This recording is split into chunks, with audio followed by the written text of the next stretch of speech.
This is what I use to tie my hooks. I use a pack of Lumo beads, long line clips and hooks, and my 60-pound dropper line. Also use trace tubing as well.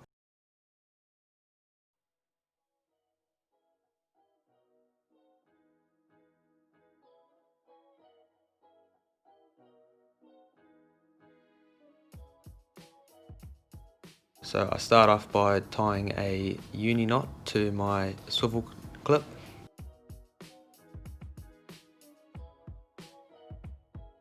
I usually do about 4 to 5 turns depending on the line strength, but in this demonstration I only do about 3.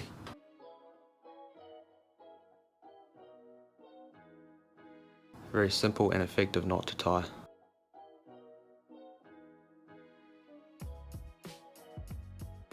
And we find that it holds very strong against big fish.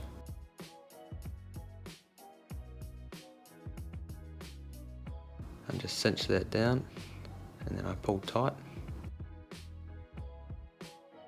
I recommend that you wet your knot with a bit of saliva just so you don't get any line burn.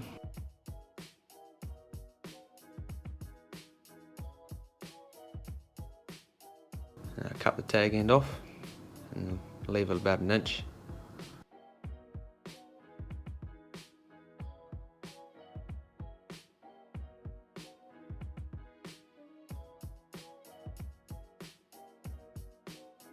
I then cut off the line that I need to tie my hook on. And I then cut a bit of trace tubing off. Trace tubing protects against rub-offs and big fish rubbing to ground. Also stops tangling of the hooks around the main line.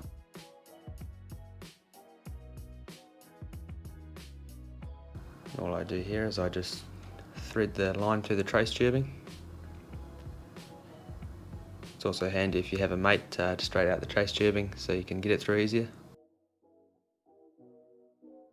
Another option is to put it through water as the water carries it through.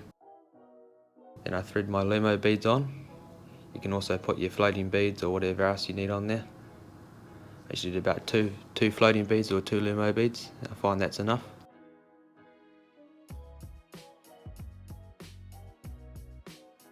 I then put my hook in and I go through the front with my line. And there's a bit of a trick to this here. With the loop that I'm about to create now, you have to get the loop halfway between the hook and the trace board so that it sits perfectly when you finish the knot.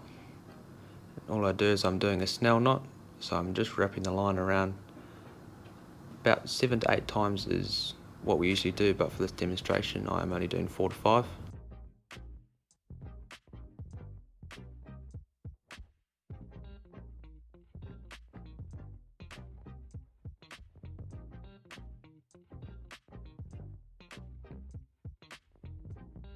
Once I've done my turns, I then go back through the loop that I've created.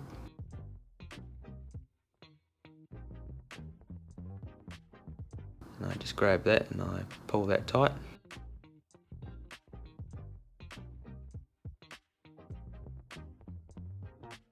And you'll find here once the knot goes tight that it becomes perfectly onto the trace board.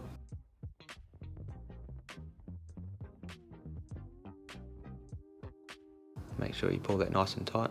It doesn't have to look perfect. It's a very strong knot, so it does hold. And I just trim the tag end off that once I've finished. There we go, that's our full trace there. And as I said before, make sure you wet your knots, and it's optional to put floating beads on as well. You don't have to put anything on there, but we recommend that you put trace tubing on when you're fishing over rocky areas and just using it in general.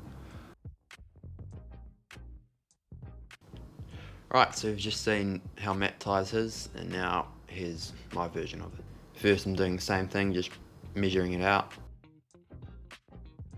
I use the trace rack to measure out the length of the trace and add about 10 or so centimetres on the end there, and I find that gives you a good enough length for your trace. Any shorter than that I find a bit hard to work with.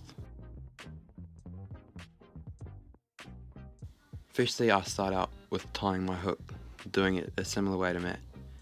Putting my line through the front side of the hook first, I pull through a few centimeters of the line and wrap towards myself, doing around 5 to 10 wraps.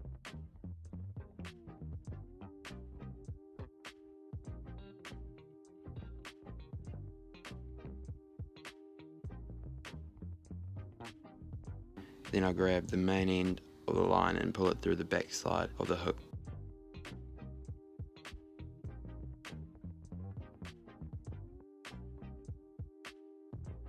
Once you've tied the hook, put it in the trace rack and cut your 60-pound line just before where the swivel clip sits, and that's what helps it sit tight on the trace rack.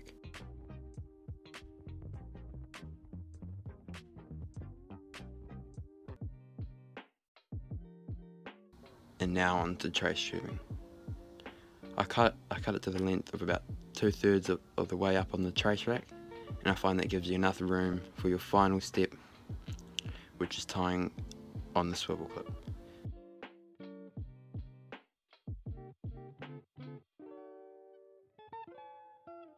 For this I use a blood knot. I do around 4 twists.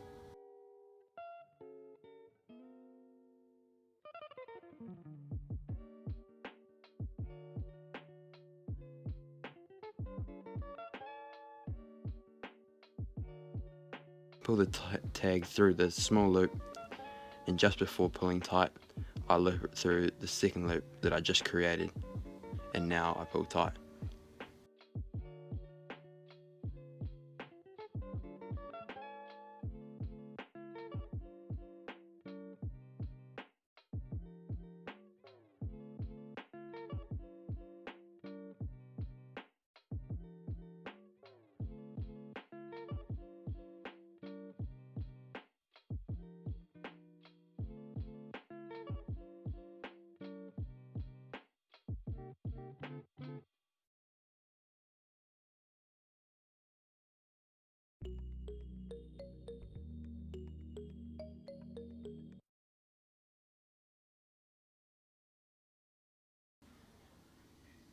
Now all I do is cut the tag ends off and make sure it's not loose fitting.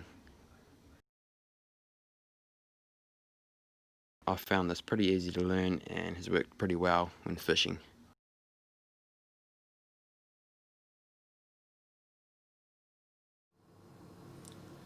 And there you have it, there's both of our traces. We find there's no right or wrong way, it's just whatever we find easier. Thanks for watching, and Give it a go yourself.